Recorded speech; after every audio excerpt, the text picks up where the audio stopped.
Artıq 4 ildir ziyarətçi üzünə həsrət qalan Quba Tarix-Diyarşünaslıq Muzeyi yaxın vaxtlarda yeni binaya köçəcək. Muzeyin yeni binası demək olar ki, tam hazırdır. 3 mərtəbədən ibarət olan binanın tikintisi Mədəniyyət və Turizm Nazirliyinin sifarişi ilə həyata keçirilib.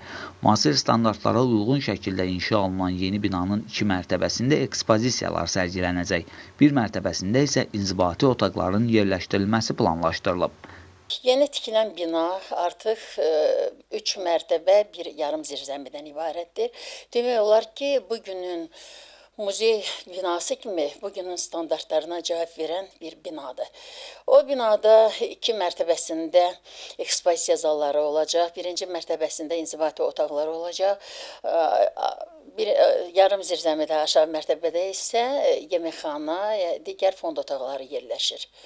Məlumat üçün bildirək ki, Qubada ilk muzey hələ 1924-cü ildə yaradılıb. Abbasqulu Ağa Bakıxanovun adını daşıyan Quba Tarix-Diyarşünaslıq Muzeyi isə 1944-cü ildən indiki binada yerləşir. Təxminən 200 ildən artıq yaşı olan bina tarixi abidə kimi qeydiyyatdadır.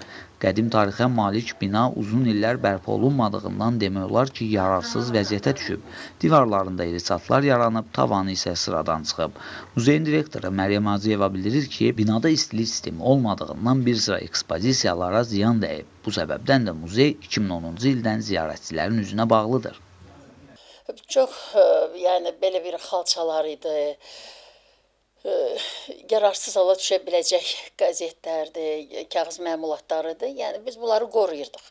Çalışırdıq ki, rütubətdə davamlı olan digər otaqlarda yerləşdirək. Sıradan çıxanları da var.